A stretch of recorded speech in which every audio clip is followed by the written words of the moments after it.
Oxiers, ketemu lagi dengan kami Oksigen UKM PPD. Kali ini kita akan membahas tentang Parkinson. Tapi sebelumnya jangan lupa di like, subscribe, and comment ya. Di sini untuk pertanyaannya, diagnosisnya adalah Tuan Y 70 tahun datang dengan keluhan tangan gemetar, bila berjalan langkahnya juga menjadi kecil dan cenderung akan terjatuh. Tampak wajah datar, air liur sering menetes. Di sini udah khas banget ya teman-teman gejalanya untuk Parkinson. Langkahnya jadi kecil, cenderung akan terjatuh, wajahnya tampak datar, dan air liurnya sering menetes. Oke, untuk Parkinson itu apa sih? Parkinson adalah penyakit degeneratif. Biasanya di sini karena usia tua. Untuk gejalanya paling gampang disingkat dengan TRAP. TRAP itu apa? TRAP adalah tremor, rigidity, akinesia, dan postural disability. Tremornya itu gimana? Tremornya biasanya asimetris. Ini khas banget. Dan biasanya resting tremor, lebih jelas dilihat pada saat beristirahat. Dilihatnya pada apa sih? Dia biasanya pada tangan, atau bisa pada ujung mata, pada lidah, atau pada mulut. Di situ biasanya ada berkedut-kedut gitu. Lalu ada rigidity, disebutnya paling khas di sini cogwheeling rigidity. Jadi kayak roda pedati, dia akan kaku pada saat berjalan. Jalannya juga jadi langkahnya kecil-kecil, lalu jadi pelan-pelan. Ini yang ketiga adalah akinesia. Akinesia atau bradykinesia. Bisa dilihatnya gimana? Dari wajahnya biasanya mask-like face, mukanya datar. Lalu di sini gejalanya juga ada postural disability. Postural disability-nya itu paling sering dilihat pada pasiennya yang sering membungkuk. Karena di sini untuk menahan atau menjaga keseimbangan pasiennya agar tidak terjatuh. Nah, ini untuk patofisiologinya.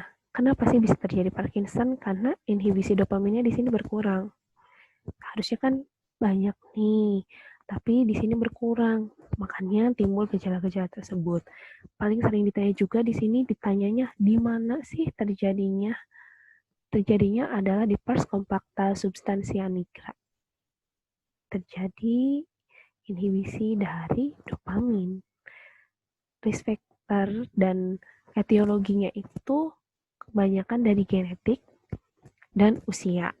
Kalau pada gender itu di sini hanya pada epidemiologinya, lebih seringnya pada laki-laki. Lalu untuk pencegahannya katanya bisa dengan menggunakan kafein dan exercise yang teratur. Penata laksanaannya adalah untuk farmakologis bisa dengan dopaminergik, dengan levodopa dan agonis dopamin adrenergik dengan bromokriptin. Untuk non farmakologisnya edukasi terutama kepada keluarga pasien. Di sini pasiennya harus diperhatikan lebih karena takut terjatuh, lalu takut pasiennya gejalanya bertambah berat. Lalu ada self help group dan ada terapi bicara karena di sini juga pasiennya bisa ada gangguan bicaranya ya. Lalu operatifnya ini paling jarang dibahas yaitu dengan ablative atau lesioning dan deep brain stimulation. Oh ya teman-teman, harus dibedakan juga Parkinson dan Parkinsonisme. Parkinsonisme itu dia akibat obat biasanya, toksik obat. Contohnya pada kasus apa? Skizofren. Itu kasus Parkinsonism. Kalau atau Parkinsonisme. Kenapa? Yaitu kan gara-gara dikasih obat haloperidol nih. Kan skizofren dopaminnya kebanyakan, makanya dikasih haloperidol yang menghambat si dopaminnya biar nggak terlalu banyak.